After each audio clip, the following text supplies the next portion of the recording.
This is Thursday, the 21st of March, and I have with me, right next to me here, Cameron Claiborne, and Cameron is with me here at Cardinal Ritter College Prep High School, and we are broadcasting here from the high school. We also have Alan Horton, and Alan, of course, a very well-known sports broadcaster here in St. Louis, who often goes by the name Baby O. Hi, Baby O. How you doing? And how you You're doing, not a Karen? baby anymore, are you? Well, according to my mother, I'm always gonna be a baby. So Exactly.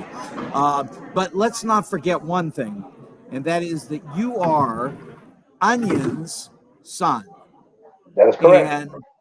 And I may have been with Onion for 25 years, but you were with Onion for a whole lot longer than that. Almost 60 years. There you go. And of course we love Onion, and we have a lot and to we talk about. Not so much tonight about it, but there's some things going on here in town to honor Onion, and I'm really excited about that. And it's all through Washington University, and so that's really outstanding. Now, let me tell you. Well, first, let me ask you. I've been told that you have family members who went to Cardinal Ritter. yes, I did. My nephew Richard went, and his sister went. That's my his sister Carol went. That's my brother's children. Gotcha. They both graduated, and in fact, they both went to St. Louis University, and they both graduated from St. Louis University. Richard is working with Charter or Spectrum Communications, and Kara is a teacher with she's a special ed teacher. Certainly not surprising.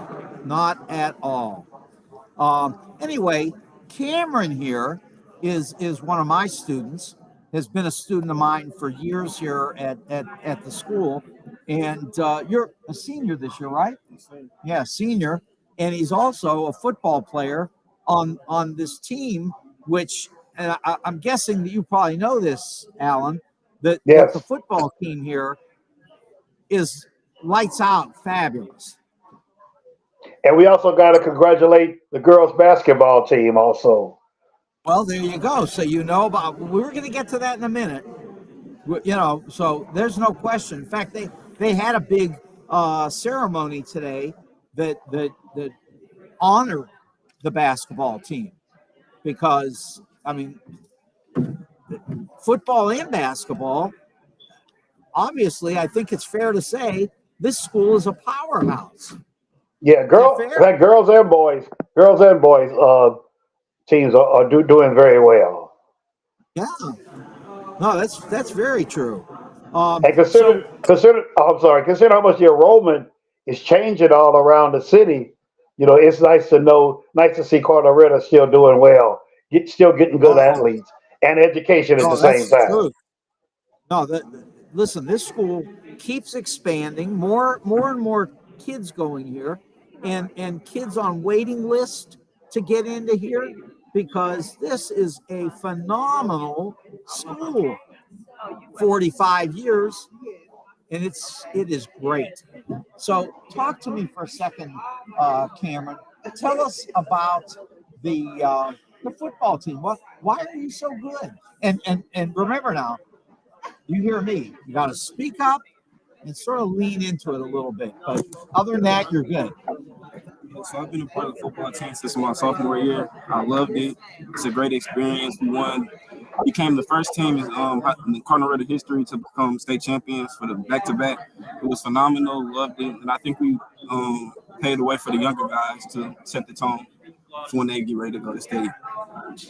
Yeah, you really are leaders. I mean people say that all the time, but in this case, you all lead and mentor the other players on the team, right? Yes, sir. Who's in charge of the team? I know who it is, but tell us who. Me, Isaiah, Q, and Tony. Yeah, but Great let's leaders. okay, gotcha. And who's the coach? Coach Brennan Spain. Yeah, Spain is terrific. He and I taught at Vashon together for a number of years, and then here we are at Cardinal Ritter, and we love it very much. So, Alan, here's what my question is for you: Are the I'm ready. Cardinals going to be in place again? Are they going to be what? Are the Cardinals going to be in last place again? What do you think? Actually, I don't think so. But the problem is, I think they may finish third at best because they have too many question marks. And when I listen to people around town talk about them, it seems like every player they mention, they follow it with the word if. And if you say if more than two or three times, you may have a problem with each player. They're going to be better than last year. They can't be worse. They finished 20 games under 500, which was 71 wins and 91 losses. So I think they'll be better than that. But the question is, are they going to be 20 games better than last year? And it's going to take 85 to 90 wins to win this division. I would think so. Do you follow baseball? No, but what I'm hearing from the Cardinals, the organization, I think they can really pull this out. Okay, so you think they're going to look really good? Mm-hmm. Yeah. Um, I hope you you're know right. anything about any of the players? No. Okay, I don't know much about some of the new ones either. Let's start with Sonny Gray, Alan. Obviously, he's hurt. How hurt do you think he is, or do you know? I'm going to tell you something, Mark. With the Cardinals, you never know how hurt he is. Now he had a little issue, but he was pitching in the spring training game. He said he felt a little tightness, but he's working on the sidelines, so that's a good sign.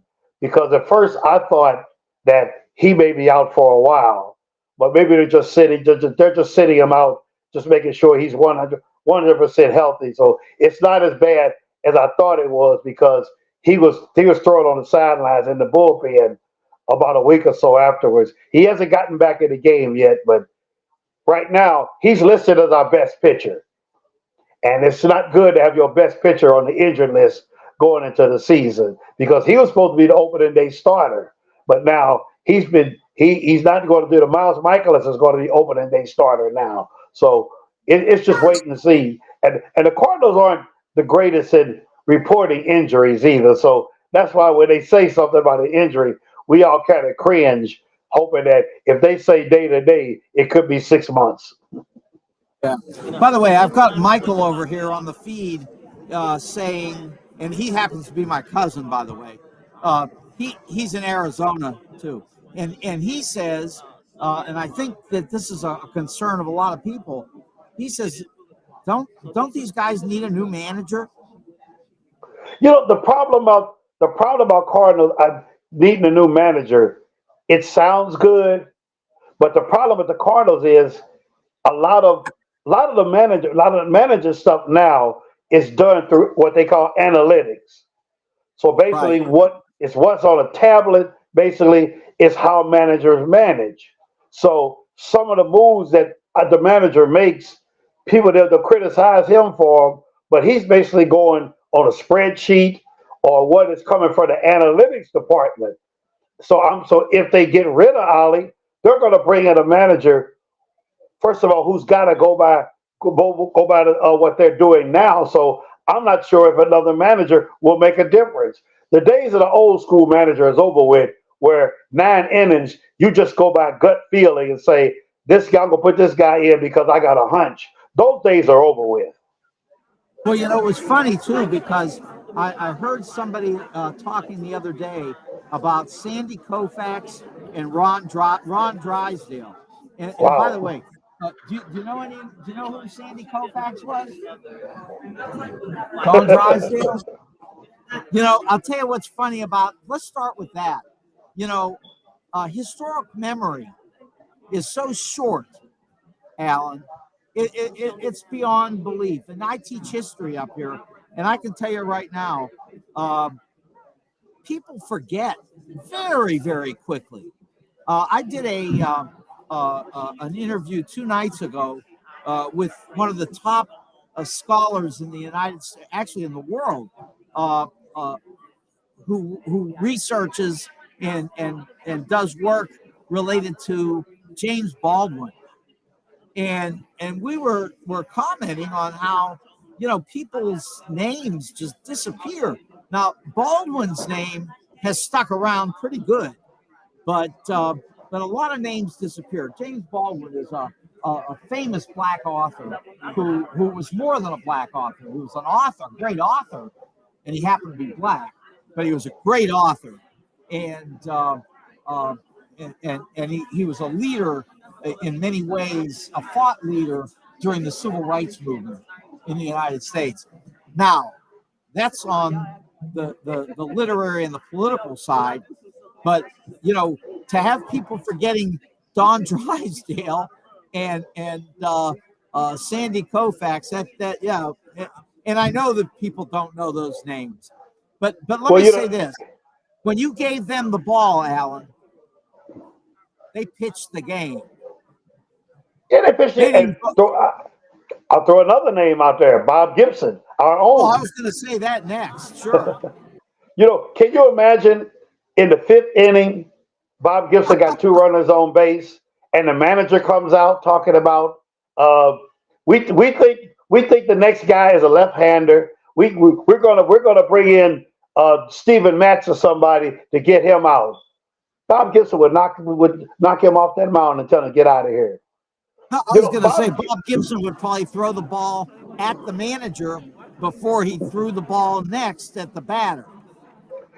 An amazing stat. The year Bob Gibson had the ERA of 1.12. First of all, they lowered the mound the year after that. You know, Bob Gibson changed the way pitchers pitched because of that season. And I believe that same season, Denny McClain had 30 victories for the Detroit Tigers. But what's funny, I believe that year, now my number could be a little off, he pitched over 30 complete games. Yeah. Mark, there are teams that don't pitch that many complete games now during a regular season.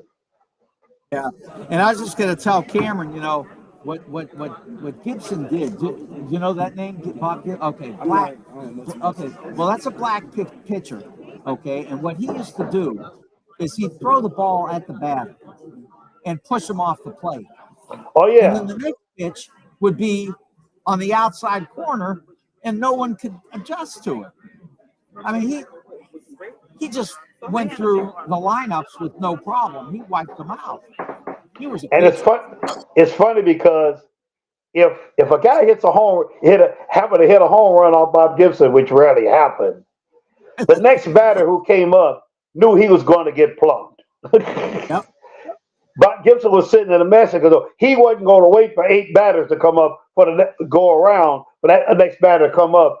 He would brush the other guy off the plate, or he would hit him in the rib cage.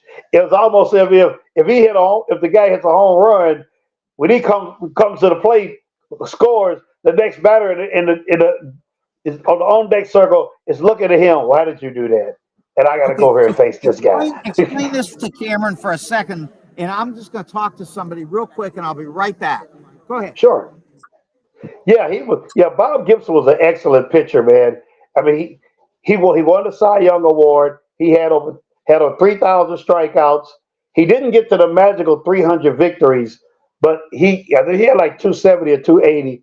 But he was definitely the best pitcher St. Louis ever saw, and he's actually one of the best pitchers of the '60s and mid '70s. But back then, they had like the pitcher Mark mentioned, Sandy Koufax. They had a guy named Juan Marshall that pitched with the San Francisco Giants. Those pitchers, they pitched 9 innings.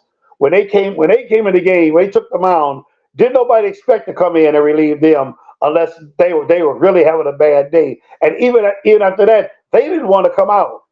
They would argue with the managers, on the mound and say, I could get this next batter. Manager will walk away. Next guy comes up. He would strike him out. Yes. Yeah. So it was really good. Cameron, I'll ask you a question though while we're waiting for Mark to can you hear me okay? Cameron, Hello? can you hear me? Yeah, I can hear you. Okay. About the football team. How many seniors you got? How many players you got coming back from this year's team? We're looking around 50 to 45, or 45 to 50. Phenomenal Wow. guys. I think they That's can set the almost tone what we everybody, got isn't going it? next That's almost everybody, isn't it? year. Yeah. So basically, you had a young team that won the second state championship in a row, and you got most of the starters coming back. So you feel pretty good about number three, don't you? By having three in a row, don't you? Yeah, I think Coach Spain's game plan is phenomenal. I think whatever he has in that game plan, I think it'll work until he's getting ready to leave. Yeah, and what I like about him, he notices a player. Sometimes he don't get the player to try to fit his system. He will try to coach where he can make this player better or that player better because everybody is not going to be the same when it comes to being on the football team. And that's work for him. And I have to commend him for that. Yeah, Yeah, it's nice to what position you play. I play D tackle. I kind of I kind of figure you was I figure you was some kind of lineman, an offensive defensive lineman. How big are you? 6 foot, 250 pounds. 6 foot 250, and you're a junior. I'm a senior. Yeah. You are you a senior? Yeah, Okay, so you won't be back next year to enjoy that third I won't state be back next year. championship. I won't be back next year. Yeah. So where are you going to But go to school, Cameron? I'm planning on going to Morehouse College to play football. Oh, no, that's terrific. Yeah, That is where where outstanding. where you say you was going? Morehouse College. You gonna be a Morehouse man? Yeah, I think I need to go to Morehouse. Oh, he gonna be a Morehouse man, so he's gonna have it good. I really congratulate you on that, man, Cameron. Well, Yeah, our students are terrific here. yeah. Morehouse men get a lot of respect, man. Yep. No, that's absolutely true. Uh, so, Alan, tell us a little bit about, and we'll get back to the Cardinals here in a second. But tell us a Sure. little bit about what you're up to these days. Well, I'm still got my DJ business. And in fact, I can plug my cousin's spot. It's called the Gavel, 8745 Jenny Station Road. I'm there every Wednesday night. I just started last night. But we have good music, have great food, great drinks, and we do karaoke on Wednesdays. And this is an adult, mature crowd. No kids in there, no twerking or anything like that. It's basically a 40 and over crowd. So I'm really having a lot of fun, and I'm really healthy now too, and I think that's going to go a long way. I went to the doctor yesterday. My blood pressure was 130 over 76. Oh, My that's heart's good. in my heart's in good shape. I mean, everything is going well because remember when I had my stroke back in 2013, my blood pressure was 260 over 140.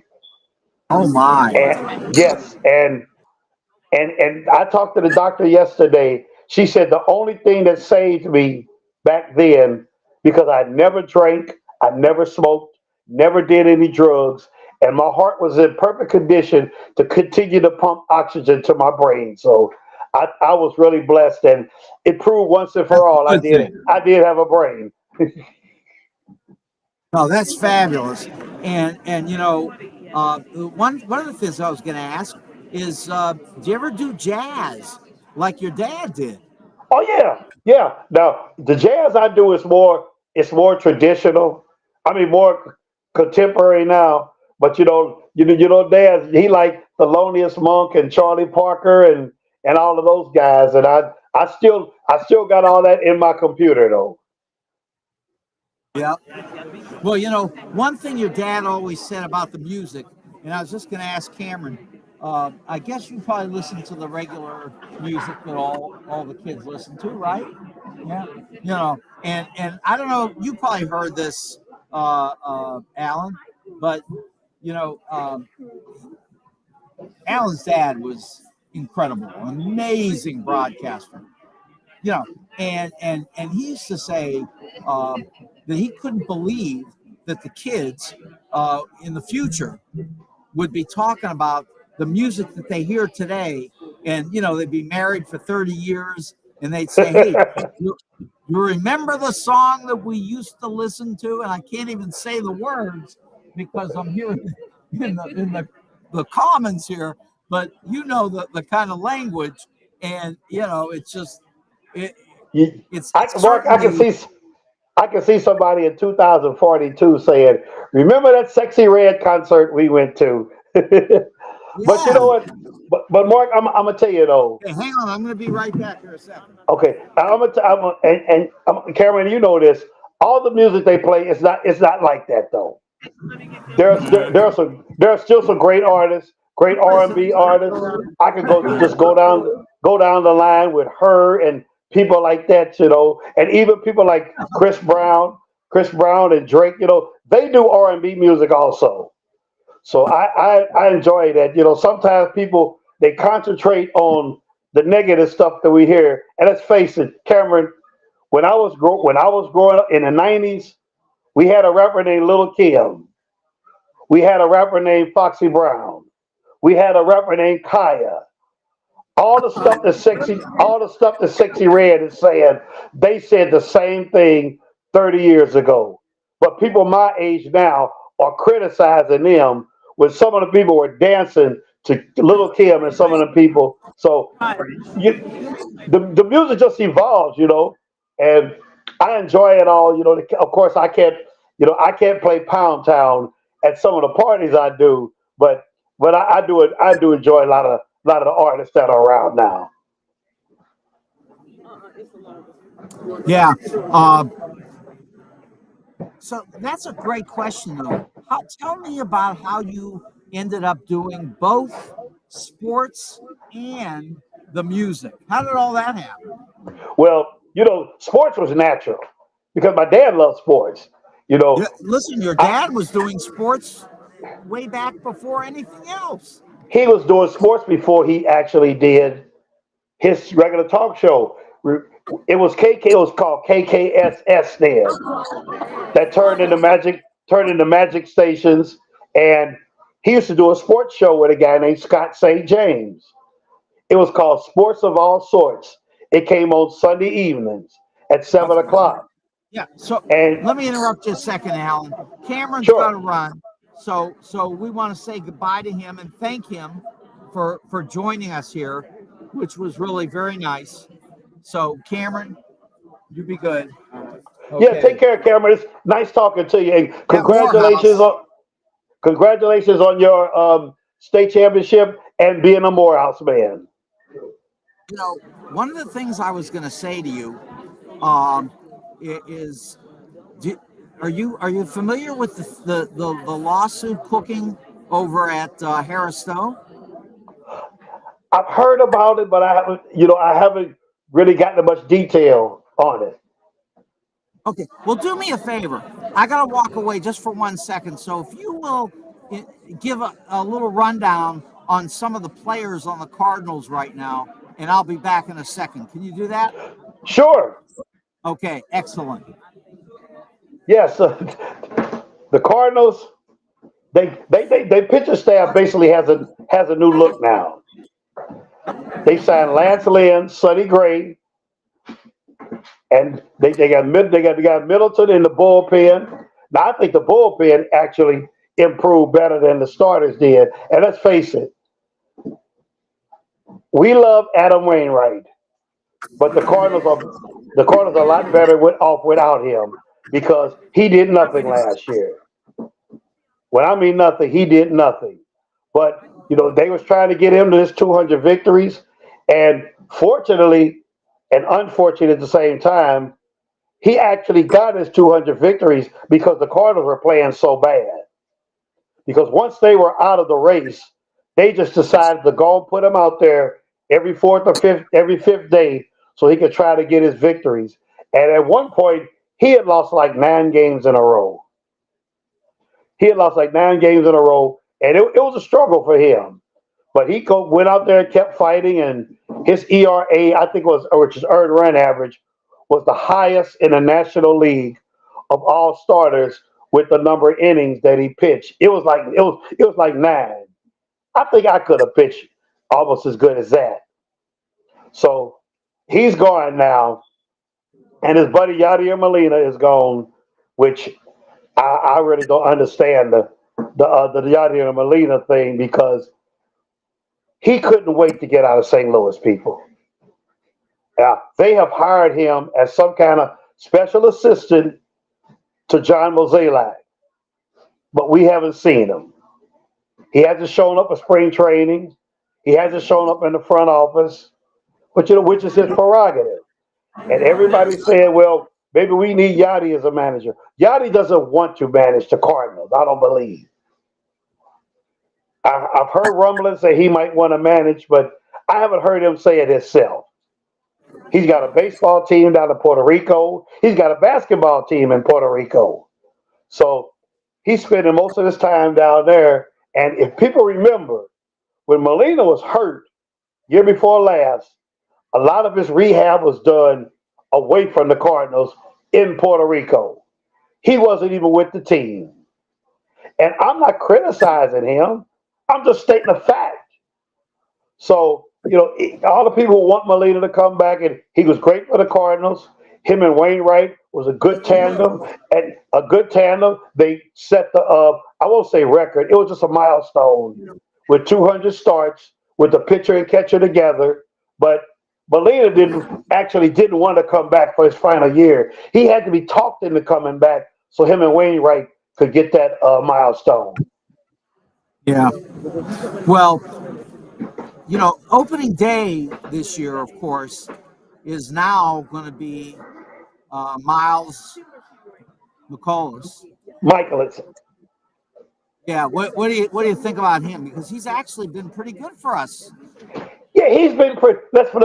He's been the most consistent as far as one of all staying healthy, and he's not a strikeout pitcher, and people are talking, oh, he's an innings eater.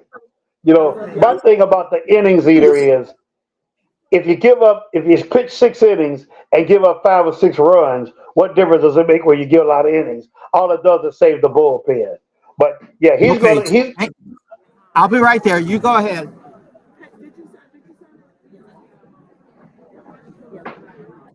I love live streaming, so we can do this in live streaming. There's no program director screaming at us. What are you doing and everything? Mark, we had this conversation before we came on here. But I love this format, though. Just kind of digress for a minute. I love this format. We just be ourselves. We just be ourselves, and we don't have to. I'm not going to get on here and give a whole bunch of stats, because nobody wants to hear stats all the time. You could go on the internet and get all the stats you want.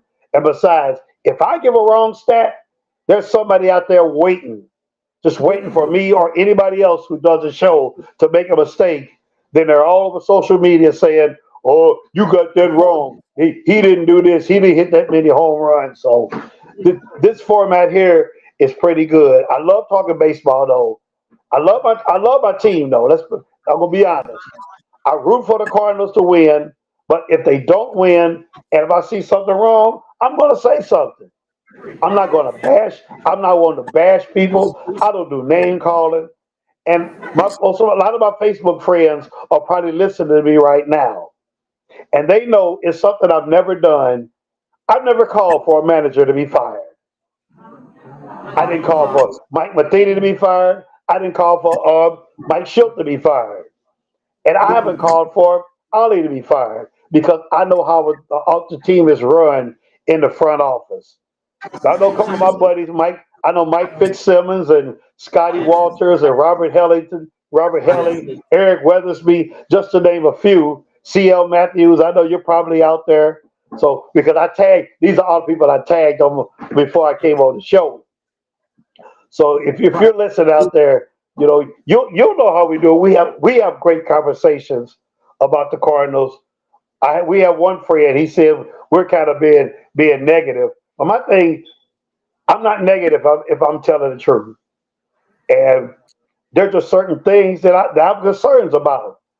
But I always say at the end of the season, every criticism I have of the Cardinals, I would be so glad to come on the air or Facebook or social media and say I was wrong. Because most of us want to be wrong when it comes to the baseball team. Because we want to see them win. But the problem is, sometimes things don't work out. Everybody said, well, we are the weak division. The problem with the weak division now is with the new schedule they got, it's a balanced schedule now. We don't get to see Pittsburgh and Cincinnati and Chicago 18 times a year. The schedule is balanced now. And if you look at the Cardinals where the season started, our schedule is brutal starting off.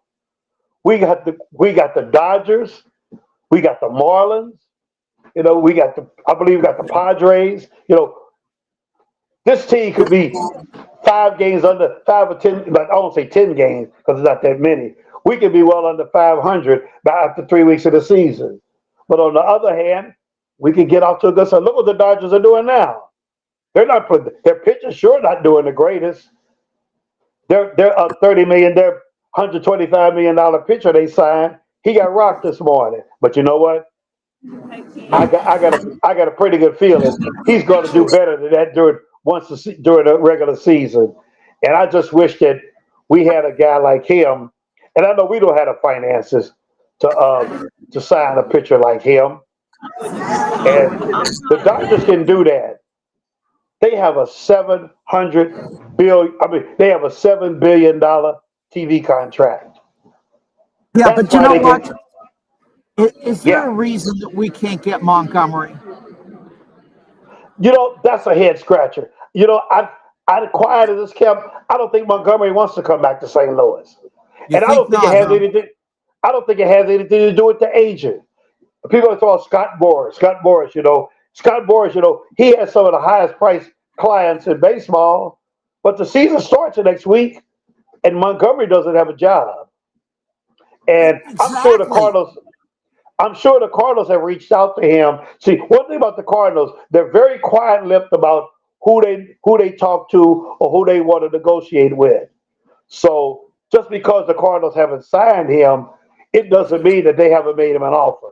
But I just don't think Montgomery was because when he was traded, I'm not too sure he wanted to leave St. Louis when he was traded. Now it worked out for him because he ended up getting traded to the Texas Rangers, and now he's got a World Series ring. But the Rangers haven't re-signed him either. Right. So and the Rangers have a lot of money. So that Yeah, may but it throw up a seems red flag it too. seems to me, and I don't know, maybe they just don't have the personality skills. I don't know, but it seems to me that they could go to Montgomery and say, "Look, we really want to come back this year, big time. We need you. Not only do we need you, but you could use us and get yourself another ring." But Yeah, the problem is when you finish 20 games when you finish 71 and 91, throwing that spin out there about another ring might be a little. Now you can say if you sign with us long term, you know, we can start building our team up because the Cardinals have some excellent young talent. They have some excellent young players. And the nice thing about it, Mark, the Cardinals' top three young prospects are African American. Mason Wynn, Jordan Walker, and Victor Scott, who I think is going to end up making a roster this year by default because the regular Cardinal center fielders are hurt. And it's interesting. And Mark, I got a stat for you. You know how many African Americans are playing in Major League Baseball right now okay, well, out of all the teams? before you tell me that, I'm going to sell a couple of things here, and, Sure. and then after I do, we're going to go right to the statistic on blacks in baseball, and then I got another question for you as well. Sure. So, uh, first of all, I'm all the way in the city right now, but I can tell you that I'm still hungry, and I'm thinking about Wenty's, which is in Chesterfield Valley at 18,000 Chesterfield Airport Road, and the food is phenomenal. In fact, I'm so far away from Wenty's right now that I'm really craving it because it's just, if you're right next to it, you know you can always get it. But when you're 20 miles away, you're sitting here thinking, I'll never eat again. But anyway, Wenty's is out there on Chesterfield Airport Road, and they've got wings and all the great smoked meat that they've got there, and they've got pizza, and they've got baby back ribs and onion rings and patty melts. I mean, I would say that probably sounds good to you, Alan, because it sounds They're making great me to hungry. it's great. And one of the great owners who's out there, Ben, he just welcomes everybody. And it's just a great place to go to eat. And that's Wenty's on Chesterfield Airport Road in the Valley. And next, I'll tell you where I am. I'm over here on by Grand and Enright, and it's a lot closer where I am right now to 4506 Hampton, which is where Jules on Hampton is, and the owner is Al and his son AJ, and they are there all the time, and they have great jewelry. They create their own jewelry. They also will make things for people. If people say, look, this is what I would like, they'll help you with that. They'll repair watches. They buy and sell coins. It's just a great place to go and do business in jewelry. It is Jules on Hampton. That's the name, and that is the business. And we tell you, you can go out there and say hi to Al anytime. 4506 Hampton. That's Jules on Hampton. There's nothing like supporting a family-owned business. Say it again. Nothing like supporting a family-owned business. Yeah. Oh, listen, I tell them all the time, if you go into these businesses where the owner is there, they beat the heck out of these other places. They just Right. do. It's not like going into some, chain store. Yeah, This which is a is big name jewelry store. absolutely.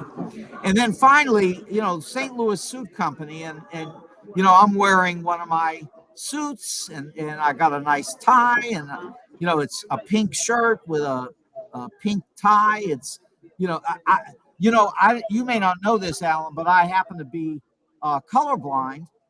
But they helped me out at the store. They helped me Okay. to put things together. So anyway, I'm in good shape, and I'll tell you right now that I wear nice suits and ties because of them, and their ties are $5 a tie, and I'm sitting here wearing a silk tie that costs $5. And Alan, did you know that you could buy this tie from Donald Trump? He'd sell it to you for $50, and it would choke you. Just to mention that Donald Trump's name chokes me. Exactly. But anyway, that's on Forsyth and Central in Clayton, and that is the great St. Louis Suit Company, where They've been there a long time too. Jay and Nick are there all the time, and they've been there for 29 years. Yeah. That is true. Okay, so go ahead. You're going to give me some numbers on black players in baseball.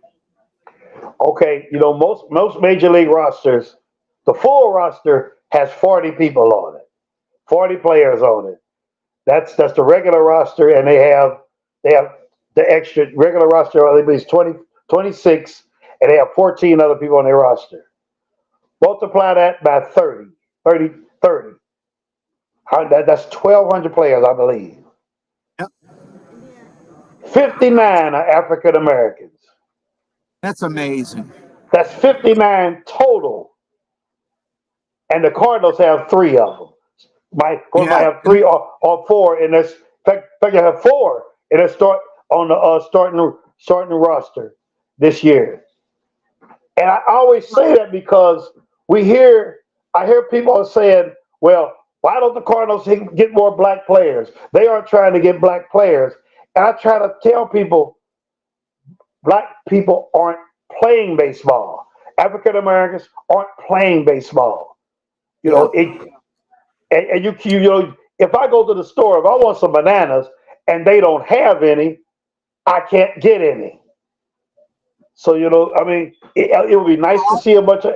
It would nice to see them play, but they're playing others. And I look at St. Louis baseball. All the black kids, like public schools. A lot of public schools don't have baseball programs anymore. You can't Yeah, play in the we have a summer. program. We have a program here, and I'll tell you, we got some good kids because you know our kids love sports. That's for sure. Yeah, yeah. Uh, You're a private. That's a private school too. no, that's true. But I'll say this. You know how many people go to how many black people go to baseball games? The percentage number across the league, and it's the same in St. Louis. It's less than 5%, isn't it? It is. It's 3%. 3%. And remind me now. And I think you probably know the name, but the guy that Onion and I used to go to on the Cardinals, who was trying to pump up the black community participation on the team. Do you remember his name? Oh God, it's right on the tip of my tongue. Yeah, it's on mine Did too. he I can see his face. I just did can't did he run the remember. RBI program? He what? Did he run the RBI program? Yes. Yes. And you know some of my Facebook friends are probably beating themselves on the head because I should know that name. Yeah. But Because I don't want to throw. I remember what we did back then is we had the KWK day at the ballpark back when we Yeah, owned 1380. 1380, right? And that guy actually set it up. But it is amazing how few black people are involved in baseball in so many ways, which is incredible when you start thinking back to, you've already talked about uh, uh, our great pitcher Bob Gibson. no, Bob Gibson, Bob, of course. yeah. But how about great players like Clemente Oh uh, man, and Mays and Hank Hank Aaron Hank Aaron, Willie and by the way, Stargell. Willie Stargell, and you know that in Florida they actually banned books about Clemente and Hank Aaron. Isn't And that and something? and I was asking at the time, uh, what reason could they have for banning books on those baseball players? Except for I can only think of one reason, right? What is that? Yeah, racism. Now, and it's Exactly. funny because Clemente with the Hispanic population and Latino population down in Florida, you know, you would think that those people, you know, would love to hear about Roberto Clemente. Absolutely.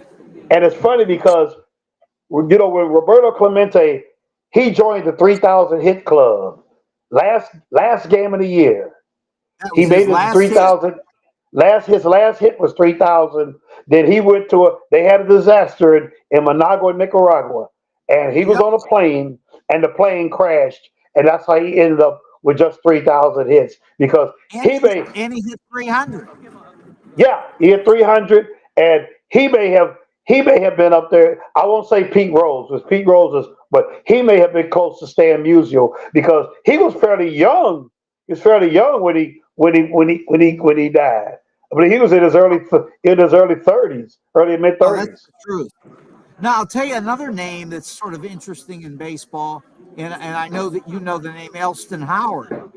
Oh And, yeah, and, yeah. and you know, he was the first black player for the New York Yankees. I believe it was maybe 55, but somewhere around there. And, you know, he went to Vashon High Right. School. He's a Wolverine. He was. And if you go to Vashon High School today, the gymnasium is the Elston Howard Gymnasium at Vashon High School. And you Hey, know, Mark, I'm here's a story. Here's a story for you. When I was there, I called the family, the Elston Howard family. They live in New York. I found them there, and I invited them to come to St. Louis and come into the auditorium at Vashon to watch. At that time, the Jackie Robinson movie 42 came out, right. and they said we would love to come. Oh yeah. And I arranged this whole thing. And when we went to the leaders at St. Louis Public Schools, what do you think they said? No. They said, "No way, we're not doing it." You know, Well, and listen, Alan, the worst thing to say about that is those people were black. yeah. I mean, you Oh, know, now it's I'm not surprised, Mark. You know, my dad used to no, talk about that all the time. it's just like your dad always said. Like the time he went to get your books, and he went down. He said, "Look, I don't want to talk to any of these blackies. I want the white man who runs this place."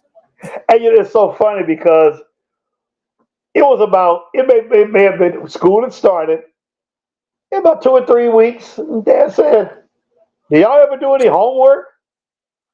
I said, "They haven't given us any books yet." And that's when he went and talked to people. And I remember like yesterday. He said we went to the office. He said, "I want to talk to somebody white." And those almost his exact words. And a week later, all the classrooms at our school had books. Well, yeah, but let's not forget. First, he said, I want to talk to the white man who runs this place. And then the second thing that he said is that if you don't get them their books right now, he says, don't worry, don't be upset. I'm just going to go out and make a phone call to channel 2, 4, Yeah. 5, and 11 and tell them there's a race riot. They Yeah, said, and they no. They, have them come down as they a said, ride no, of please, one. we'll get them his books. But it was interesting though, like you said, Roosevelt had theirs. Roosevelt had books. McKinley had books. Southwest had books. Cleveland had books. You know, all all the schools south of Highway 40 had books. But for some reason, and he checked with some of the other high schools too. He just didn't check with our school. He kind of called around, and the other schools did have some books, but they didn't have all the books that they needed. No, it's unbelievable.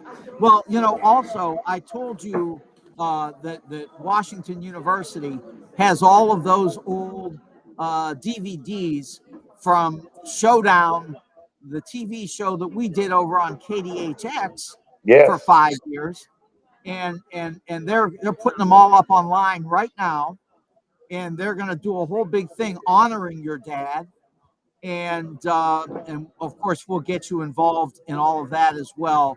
Oh, And I appreciate it. no, it's very exciting, and it's just sad that Onion isn't here to enjoy it, but certainly he looks so good on those programs. I'm telling you, it brings back those days in a way that is just beyond imagination. I'm Well, you telling know, you. he looked like his son. That's why he looked so good on Yeah, there. exactly. Well, he But you was know, younger Mark, than you are right now. I'll tell you that. yeah, yeah. But Mark, And you know what? You mentioned it about it being sad that he's not here, and we had this conversation the other day. It's even more sad that nobody in St. Louis barely talks about Onion now. yeah, with the exception of me, you, Maurice Scott, and a few other people. There isn't much talk about my dad around now. But Yeah. Now and I will say, I got on the air with Freeman Bosley. oh yeah, Uh, uh, I mentioned him. Freeman does too. yes, some weeks ago, and Freeman, of course, was very excited about it. And Freeman just, it's so funny. I told him what we were doing, and he didn't even realize. Uh, in fact, here, hold on one second. Talk about Freeman a second. I'll be right back. Oh yeah. Well, we all know Freeman did. He goes. He has a radio show. I believe it's on 100.3, if I'm not mistaken. Somebody will come in, and they also stream. But Freeman and my dad, they had a great thing. And Big Jake, remember Big Jake had the barbecue place. We used to go to the barbecue place and do the show. So I want to thank Freeman also for keeping, just for keeping my dad's memory alive. And my thing is, there's some people who don't have to do it. Let's face it, because a lot of people were jealous of my dad, and they were jealous of him. But they would smile in his face. It was old song called Smiling Faces. Sometimes pretend to be your friend.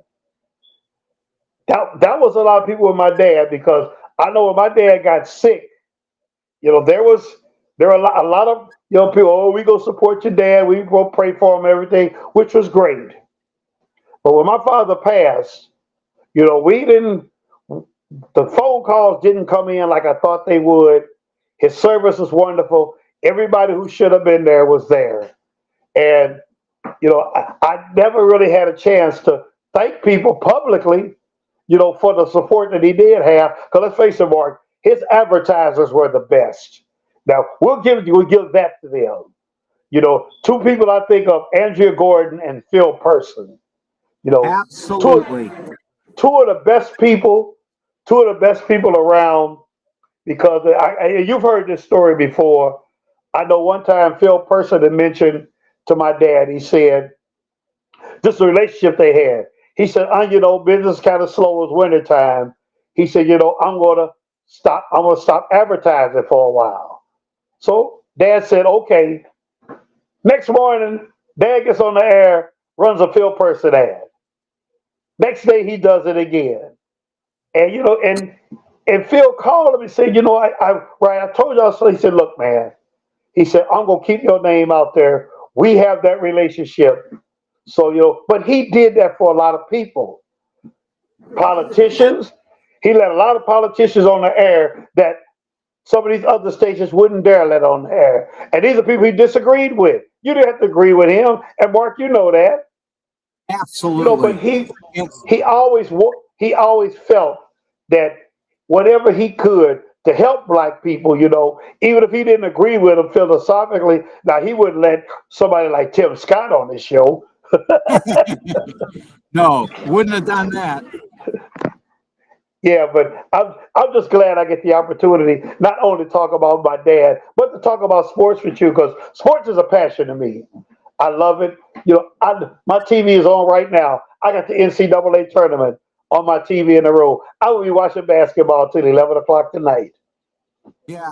And the thing about it is, your dad knew everything about every sport. I mean, there was no limit. Why don't you talk about that for a minute, and I'll be right there. Yeah, he knew a lot about sports, and that's how he got to do the shows. And it's funny because Dad used to go to Saturday morning. My father would go down to the St. Louis Public Library.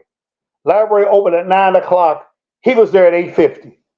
When that door opened, he stayed at the library all day, just reading out of town newspapers. See, now you can just get online and do it now. But he would read out of town newspapers. He read sports sections, because he used to call the Post Dispatch the fish wrapper. So people that younger than us know what he meant. That in the old days, people would take the bat of fresh fish and they would wrap it in newspaper. Because when Dad would get on the air and just read the headlines, he'd say, "Let's check the Daily Fish Wrapper and see what's going on in St. Louis, and that's how he got his show started. And he would do a sports section the same way. But you know, anything he talked about, he already had knowledge of it because he had a thing. He said he's never asked a question that he didn't already know the answer to. And if somebody asked him a question, if he didn't know the answer, he would tell them. I hear so many people on the radio now. They want to try to impress people with what they think they know, but they don't know. And with the internet nowadays, you have to be right. You have to be right in whatever you say because people will listen to you, they'll applaud you. A lot of people won't say anything, but the moment you make a mistake, they are out there, they put your name online saying, this person was wrong about this, or this person was wrong about that. That's why, radio or what we're doing now, internet broadcasting, it looks easy, but you better know what you're doing. You better do your homework. It's like in the days of KMOX Sports Open Line, if they call to ask a question to Bob Burns and Bob Brigg or whoever, you ask the question, they hung up, they can tell you whatever. But you didn't have the tools to research whatever they said. Now, don't get me wrong, they were right most of the time. Bob Burns and Bob Brigg, they were very knowledgeable in sports, but if they happened to make a mistake, there was no internet, there was no Facebook, there was no Twitter, no X, Instagram, or whatever means you use, internet. There was nothing to let them know that they made a mistake. They didn't realize that they made a mistake after the show, and maybe the program director or something would call them, but the audience never had a chance to call them out. So this internet thing is great. I love the format. I have several people who have internet shows, and sometimes I just listen to them. And one of my favorites was, of course, the late Demetrius Johnson, who was also very involved in sports. Now this guy knew sports. Sometimes we bumped heads. We bumped heads about some things, but as far as a local sports guy was concerned, he was very dedicated to what he did. And I got to do a couple of his events for him when he had the charity basketball games. I went and supported him because I knew what he was giving back to the community. This didn't have anything to do whether we agreed that the Missouri football team may not be any good this year, or maybe I criticized him for missing a tackle. So, it was just about support. And that's what I would like to see more people do. Just try to support each other. And not just because we look alike, just because it's the right things to do. I got a couple of white friends and I can mention one of, his name is Scotty Walter. This guy here is one of the best people that I know. We talk offline about sports, about racism. He can talk to me openly about racism in sports all the time, and I don't judge him because sometimes I disagree with him. But we come to say we have a mutual respect for each other because at the end of our conversation, he'll always say, I didn't know that. I learned something from you, or I learned something from him. So I just think that this social media thing, a lot of older people don't get it, but I get it. I've got 3,700 Facebook friends, and the scary part is, I think I know 3,600 of them. So it's a good format to interact with people. Every morning, we get on there. Our sports buddies, John Sloan, Mike Fitzsimmons, Eric Weathersby, uh, Craig Riggins. Eric Weathersby. Now there's a name. Oh yeah, Craig Riggins. If I don't mention Craig Riggins, my phone will be ringing after the show. You mentioned everybody with me. I've done the show. Yes. We got 10 seconds anyway, so we're going off. Okay, go ahead and close up. You. We're going to get off of here. I'm Mark Kaysen. This is Showdown. Good night. God bless you.